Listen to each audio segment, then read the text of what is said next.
BLM is being flooded with permit requests for every kind of scheme you can imagine. A lot of them aren't sound. There's a lot of disputes. The Board of Supervisors just heard that big racetrack, big kind of private military base north of Ocotillo. I mean, huge, 1,000 acres. I'm opposed to it because I don't believe in a private military in this country, and we have a perfectly good naval base that could use all the money. We don't need to have a private military. We saw what happened with Blackwater. So, you know, there's an awful lot of, even the big solar mirrors also proposed for that area. There's some problems with the technology. The technology is really not proven.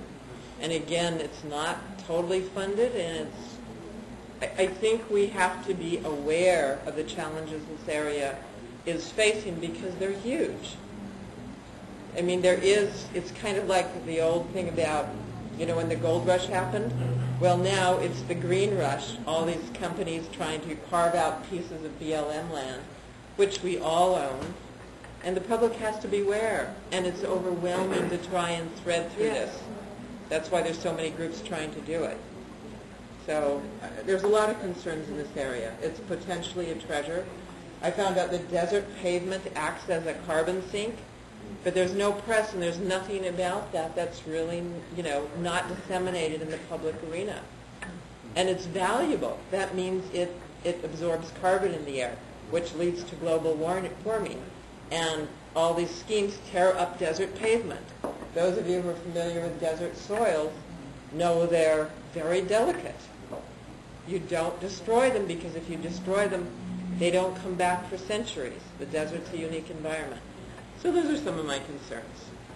Thank you. And what you said, the right word is huge, and the public trying to figure out how they can even interact with all of this. It's very, very difficult because it's complex and it's very complex. It's very difficult. And it's like we need an information clearinghouse that kind of does a cohesive job, but we have a lot of fragmented groups that have pieces of the puzzle. Yeah. But I think we need some kind of overall clearinghouse because it's so hard to educate yourself. Yes. And I agree, the New River, my God, how many years? 50 years, okay? And there have been some things like the wetlands project I think has been helpful, but it's not widespread enough. And that might be a solution, but it has to be much bigger than it is.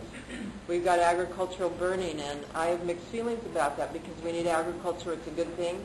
We need to safeguard our ability to feed ourselves. At the same time, it dumps more shit into the air, so. There's a lot. Yeah, there's a lot. I'm gonna go back to the back table and ask Cynthia to say hello to all of us. Hello, my name is Cynthia Medina, and I come from outside of Los Angeles, where we have 2 Superfund sites. And we're just here, to be your support in any way we can, and to make sure that, the work is being done by you.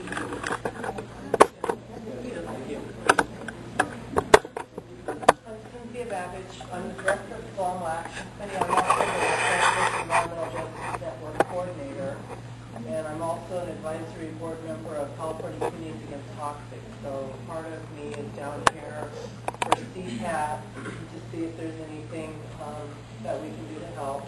I met Luis about 3 years ago and told him that I would be watching and be here to help. This is our second trip down here.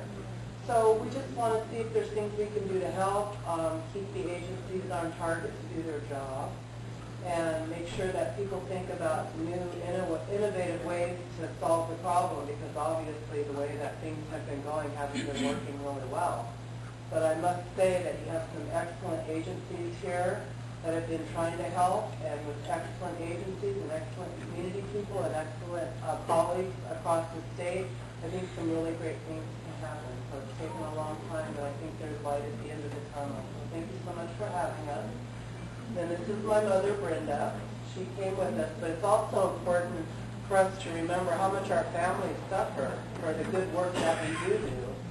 You know, but it's nice that Mom would come down. We hang out a lot, and I kind of have to have her come with me, or I can't come out. Well, I'm a member of the Yellow Action Committee. All right. Thanks.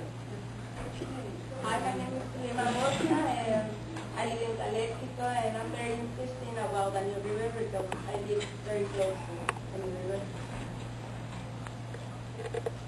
Good evening.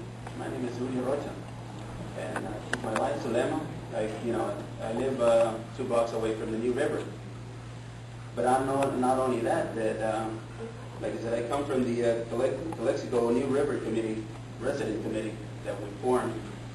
But actually, now that this is been more involved now with this issue, and not only because I'm a resident, near the river, but I'd like to invite Imperial, El Centro, Broadway, Imperial Valley, because later on, right now it's growing very fast. And that later on, that river is actually going to harm everybody, not only Calexico, because the river runs way from Mexicali all the way to Salton Sea. You probably already are aware of it. So that's why I like to, like I said, invite El Centro, Broadway, Nyland, everybody, Imperial Valley into it, that they can help us out more and put more pressure on the government so we can, they can help us out faster, because I'm 46 and it looks like years are going by and nothing has done, really something about it.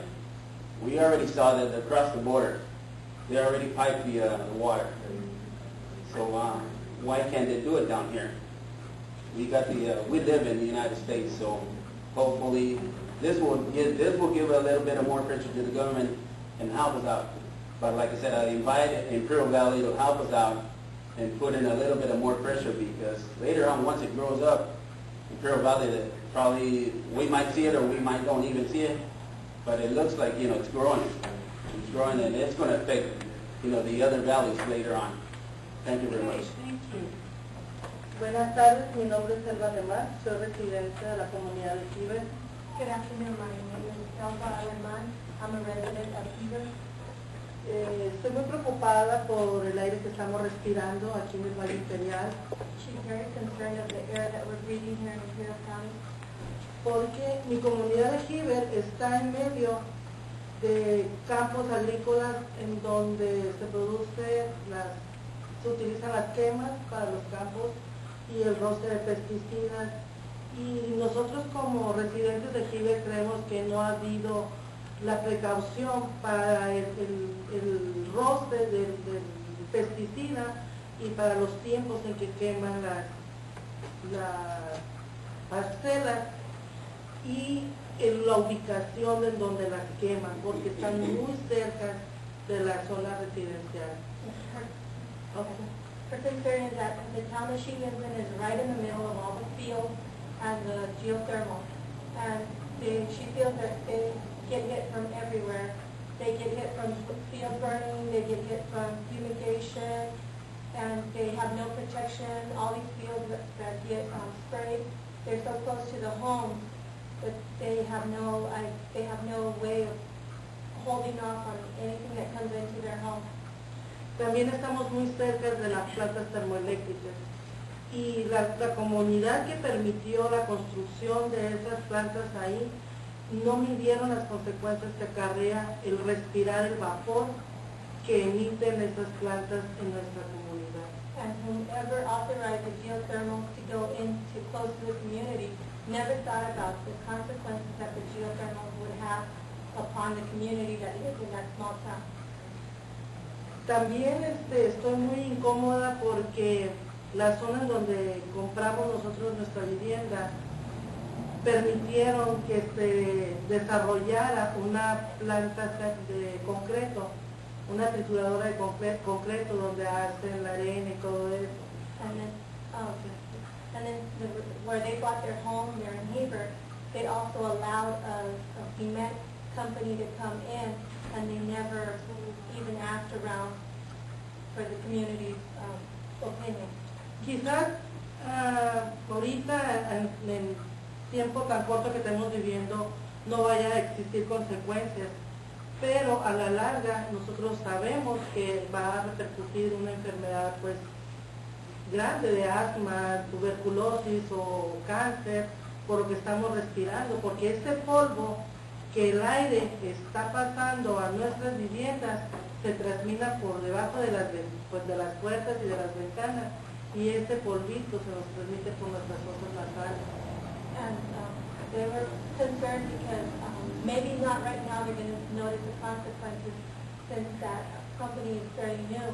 But as time goes by, they're going to start getting cancer, asthma, allergies because of the cement, the little powder that comes, and with the air blowing, it goes through the windows, through the air conditioning vents, and sooner or later they're going to start getting all these other Sabemos que ha habido restricciones para esta compañía, pero creemos que no son suficientes. El riego de los cerros de arena no es suficiente para detener el polvo que ocasiona en esta comunidad. She knows that the company has been asked to do something regarding the powder that comes out, but she feels that just by watering down those big hills of powder is not going to help. Y la cantidad de troques que utilizan para el traslado. And they use a lot of trucks to move their cement around. Thank you. Buenas tardes, mi nombre es Rocío Amorós. Yo soy una residente de Caléxico.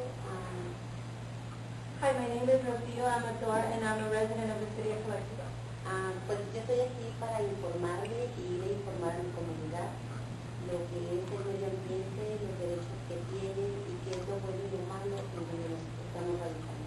And she's here to take the information that she received today into her community so that the community can find out the good and the bad and what's going on in Imperial County. Thank Thank you. Hi.